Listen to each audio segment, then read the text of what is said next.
इस वक्त की सबसे बड़ी खबर आ रही है कि बिल्किस बानो के 11 दोषियों को अब फिर से एक बार जेल में जाना पड़ेगा और 2 हफ्ते के अंदर सभी दोषियों को सरेंडर करना पड़ेगा।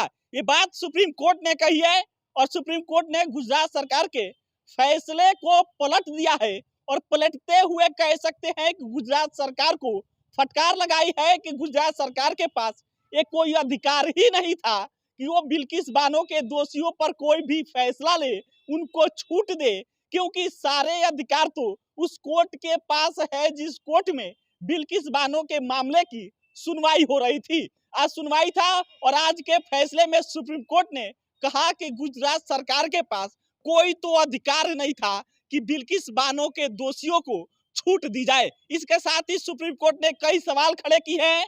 सवाल जो सबसे इम्पोर्टेंट है वो ये कि गुजरात सरकार ने सिलेक्टिव अप्रोच अपनाया। मतलब ये कि एकदम सिलेक्टिव दोषियों को वह गुजरात सरकार द्वारा छूट दिया गया, जो किसी भी तरीके से सही नहीं है। सुप्रीम कोर्ट ने कहा कि दोषी को छूट आखिर सरकार कैसे दे सकती है। बिल्किस बानो के मामले की सुनवाई महाराष्ट्र में हुई तो महाराष्ट्र में कोर्ट को उस कोर्ट को यह अधिकार है जिस कोर्ट में बिल्किस बानो के मामले की सुनवाई है कि वो इनके दोषियों पर कुछ फैसला ले या फिर आगे सुनवाई करे।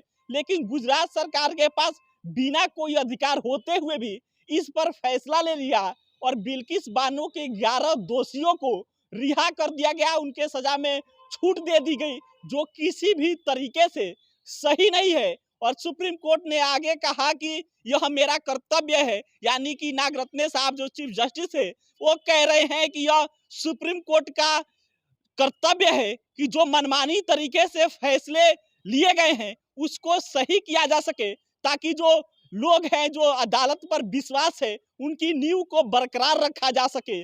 और इस वजह से यह फैसले को पलटा जा रहा है। मतलब ये कि अब बिल्किस बानो के 11 दोषी फिर से एक बार सलाखों के पीछे होंगे। सलाखों के पीछे इसलिए होंगे क्योंकि गुजरात सरकार ने मनमानी तरीके से, यह सुप्रीम कोर्ट का शब्द है कि गुजरात सरकार ने मनमानी तरीके से जो फैसले लिए हैं, जो बिल्किस बानो के दोषियों को छूट दिया गया है, यह पलटा जा रहा है और अब 11 दोषी फिर से एक बार सलाखों के पीछे होंगे, क्योंकि हमें इसमें बिल्किस बानो के दर्द को भी एहसास किया जाना चाहिए। क्योंकि जो थ्योरी होता है वह थ्योरी केवल यह नहीं दर्शाता है, और सबसे इम्पोर्टेंट चीज जो सुप्रीम कोर्ट ने कही कि इसमें सिलेक्टिव अप्रोच अपनाई गई। मतलब कि सुप्रीम कोर्ट सीधा कह रहा है कि गुजरात सरकार ने मनमानी तरीके से जो उनके ग्रिप में लोग हैं उनको छोड़ दिया, जो किसी भी तरीके से सही नहीं है। और सुप्रीम कोर्ट का यह स्टेटमेंट की सिलेक्टिव अप्रोच अपनाएगा, यह किसी भी तरीके से सही नहीं है। और जब छूट मिलना था तो इक्वालिटी यानी कि सभी दोषियों को मिलना था, लेकिन सिलेक्टिव अप्रोच अपनाकर गुजरात सरकार ने सही नहीं किया। और बिल्किस बानो में तो किसी भी तरीके से सही नहीं किया गया, क्योंकि यह सिर्फ उस कोर्ट का अधिकार है जिस कोर्ट में उस मामले की सुनवाई हो रही है। और बिल्किस बानो के मामला महाराष्ट्र में सुनवाई हो रहा था और इसलिए महाराष्ट्र के उस कोर्ट के पास यह अधिकार था कि बिल्किस बानो के दोषियों पर कोई सुनवाई करे।